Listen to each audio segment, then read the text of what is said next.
네, 이른바 다이어트 약의 성지로 불리는 전국의 의원 관계자들이 줄줄이 마약류 관리법 위반으로 입건되는 등 경찰의 수사를 받고 있습니다. 부작용과 중독성이 큰 마약류 식욕 억제제를 과다 처방했다는 의혹을 받고 있는데요. 이 내용을 취재한 임혜진 기자와 자세한 이야기 나눠보겠습니다. 어서 오십시오. 네, 안녕하세요. 네, 이런 곳이 있었는지 모르는 분이 더 많겠습니다만은 아는 사람은 다 안다는 다이어트 약 성지. 자, 전국에 여러 곳이 있다고요. 네, 그렇습니다. 온라인 다이어트 카페에 다이어트 약을 검색해보면 자주 언급되는 몇몇 의원들이 있습니다. 전국에서 사람들이 찾아올 정도로 살이 잘 빠진다 이렇게 소문이 나 있는 곳인데요. 지난해 얼마나 많은 마약류 식욕 억제제를 처방했는지 순위를 매겨보니 이 성지라고 하는 의원들이 모두 상위권에 있었습니다. 대구 달서구에 있는 의원이 가장 많은 처방량이 많았고 또 뒤이어 충남 보령시, 또 경기 구리시 의원의 순이었습니다. 네, 이 가운데 대구와 구리에 있는 의원 관계자들은 경찰 조사를 받는 중이고 보령에 있는 의원의 원장과 부원장 2명은 검찰에 송치됐습니다. 네, 지난 6월 식약처 수사 의뢰를 받은 경찰은 보령 의원에 있는 의사 2명을 마약류 관리법 위반과 의료법 위반 혐의로 입건해 검찰에 넘겼습니다. 이들은 여성 환자 10명에게 마약류 의약품 18,000여 정을 과다 처방한 혐의를 받고 있습니다.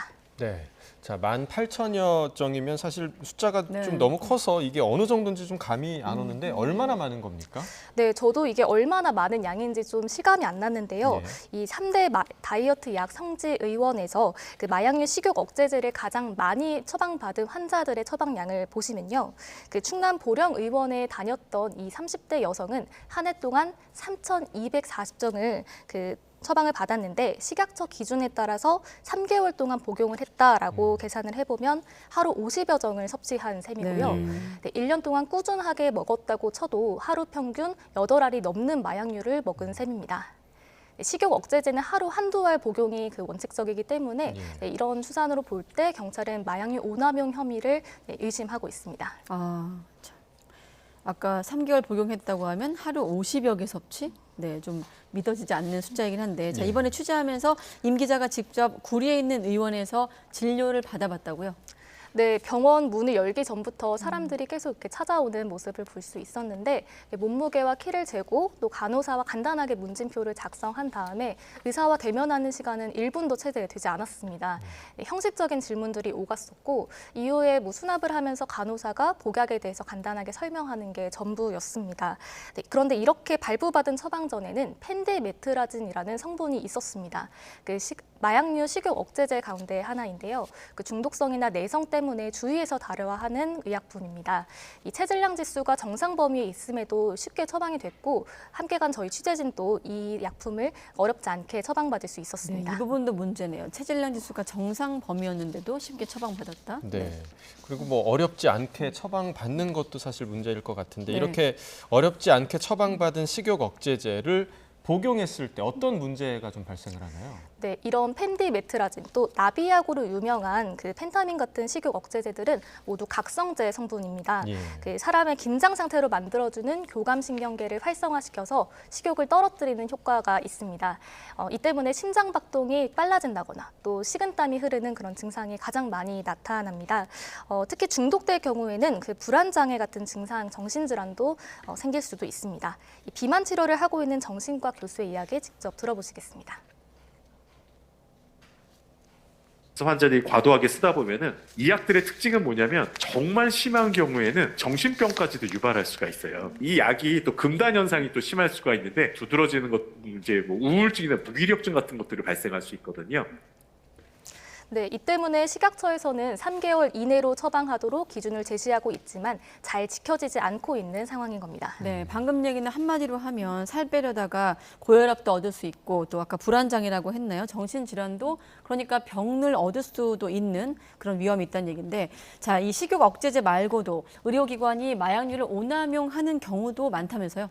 네, 그렇습니다. 앞서 언급했었던 이 대구 달서구 의원 같은 경우에는 식욕 억제제 처방량도 1위였지만 전체 의약용 처방량도 가장 많았습니다. 그러니까 항불안제나 진통제를 포함한 마약류 전체로 봤을 때는 처방량이 식욕 억제제의 2배에 달하는 2,200만 개를 웃도는 수준이었습니다. 또 대리 처방이나 명의 도용, 또 의사의 이른바 셀프 처방도 사각지대라고 볼 수 있습니다. 지난해 한 해 동안 8,000명이 넘는 의사가 의료용 마약류를 스스로 처방한 것으로 집계됐습니다. 이 의료용 마약류 오남용이 사회적 문제로 떠오르고 있는데요.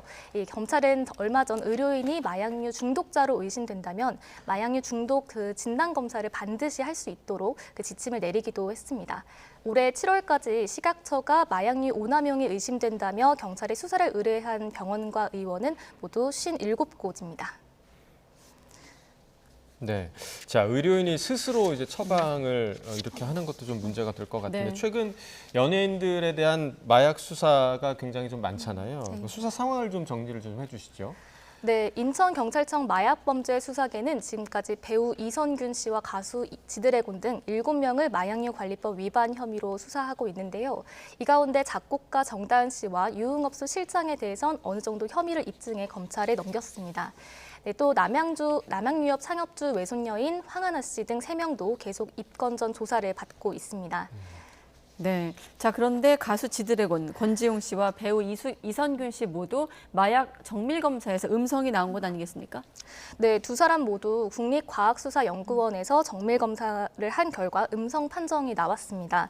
이 향후 수사 방향은 그래서 지켜봐야 할 것 같은데요. 이 권 씨의 경우 출국 금지 조치된 지 한 달 만에 이게 해제가 된 반면에 마약류 관리법상 대마와 향정 혐의로 함께 수사를 받고 있는 배우 이선균 씨에 대해서는 최근 법무부가 출국 금지 1개월 연장을 요청한 것으로 파악됐습니다. 여기에 이선균 등 연예인들에게 마약류를 제공한 혐의를 받는 현직 의사에 대한 구속영장이 기각되기도 했습니다. 네, 이 때문에 경찰 수사에 대해서 좀 무리하게 진행한 거 아니냐 이런 우려의 목소리도 계속해서 나오고 있는데요. 이런 가운데 경찰은 모든 가능성을 열어두고 수사를 하겠다는 방침입니다.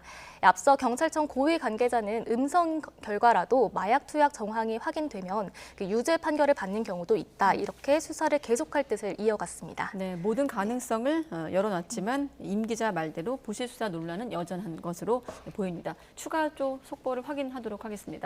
네, 사회부 임혜진 기자였습니다. 수고했습니다. 감사합니다.